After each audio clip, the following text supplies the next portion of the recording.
We now have that video that we've been telling you about of the actual collapse, the moment that the ship hit the major support, causing the Francis Scott Key Bridge to collapse. There it is right there. That is absolutely stunning and incredible. And as we mentioned, Fire Chief spokesperson for the Baltimore City Fire Department, Kevin Cartwright, mentioned there were several vehicles on the bridge at the time, including one the size of a tractor-trailer truck. A rescue and search and rescue effort now underway for at least 7 people in the water as a result of that collapse. Multiple agencies are responding right this very moment to the scene, local and federal agencies as well. This, of course, is a major shipping channel, so this affects not just people who use that bridge, also the ships that will be leaving the port of Baltimore. Baltimore, of course, is a major port on the East Coast. This bridge, of course, opened in 1977, spans the Patapsco River, vital artery, of course, for the port of Baltimore. It's a hub of shipping for the entire East Coast, and, of course, named for the writer of the Star-Spangled Banner. It's just surreal to see the entirety of this bridge come down like that. You just don't think you'll see something like that, but you're seeing it here. Right. And, of course, as you would imagine, there were a number of people up and about around this morning, about the time this happened. We have some sound from at least one person who was a witness to what occurred this morning. The ship had crashed into the Key Bridge, and I couldn't believe my ears. Well, they sent the video with it, and I saw it from my own eyes, and it's unbelievable, unbelievable. This is going to be catastrophic for many reasons. Number one, the harbor's blocked. Number two, we're not going to get any more new car deliveries at this time. Amazon is just on the other side of the river, and you can forget your same-day, next-day delivery packages. The Beltway is going to be a parking lot. The tunnels are going to be over-jammed, and that's not even talking about the death of the people that were working on the bridge, maybe driving across the bridge. We don't know. It's like 4 in the morning. I heard it happen at 1:30. We had the windows open in my bedroom. Didn't hear anything. Didn't hear. I don't know what happened, but the story that I heard, and believe me, this is not. I don't know if this is true. Is that somehow the ship lost power and just crashed into the pilings, and that's all it took. Because you know, a bridge is a very fragile structure. It can actually is like a house of cards. You hit it in the perfect spot, and it's gone. And, of course, that was an eyewitness. Now, a lot of what he said, of course, we understand the importance of the bridge. We have no confirmation on some of the information that he was providing in terms of what is going to happen next. Not only that, we don't have confirmation on what happened with the ship and what caused it to hit the pilings there and causing the bridge to topple into the water. But the sentiment of what he's saying is absolutely true for so many people who live in that area, who use this bridge on a daily basis, the people who work in the area, as well as the importance of this bridge to shipping up and down the East Coast. Yeah, widespread overarching ramifications that we probably haven't even thought of. That's how significant this is. And we're now taking a live look of that breaking news as we stay on top of this for you. Are we going to our live reporters? Going to Amy Kawada, I believe, at this point. Amy?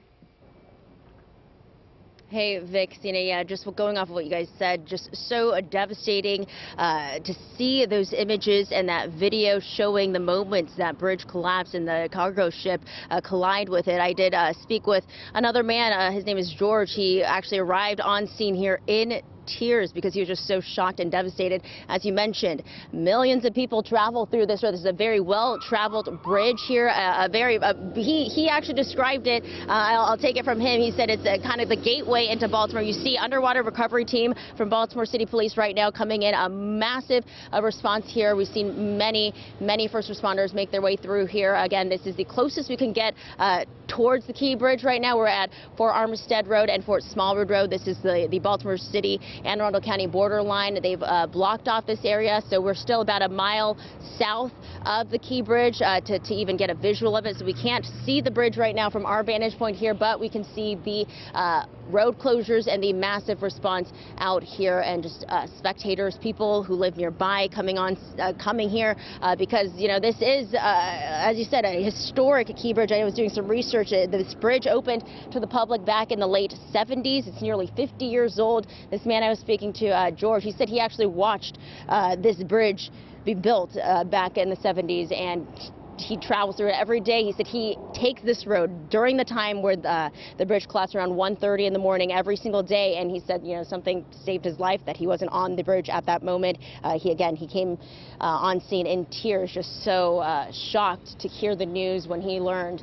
We've heard from people on X, on social media, posting that they did hear a loud boom here. I spoke with another man from Riviera Beach. He lives nearby. He said that he heard a boom. I've heard on Twitter, again, reports on Twitter that they've even felt some of their homes shaking from the collapse. Again, we are still working to learn more, but we are expecting to hear from multiple officials. Again, this is a massive span. So Anne Arundel County Executive, Baltimore County Executive, Baltimore City Mayor Brandon Scott, they are all expected to be here on scene to provide an update for us. At last check, we were told that there are search and rescue efforts underway. You saw that recovery unit make their way out there. At least 7 people right now is what we've heard. And we also heard that there was a possible tractor trailer on the bridge at the time of a collapse. But right now, people are advised to avoid the southeast corridor of 695. Again, we'll continue to monitor the situation for you guys and bring you the very latest, both on air and online on WJZ.com. For now, reporting live, I'm Amy Kawada for WJZ. Okay, Amy, thank you very much. The video, as we said, is just absolutely compelling when you see it. And we had that video for you now. The moment that the ship actually hit that piling, causing the bridge to collapse.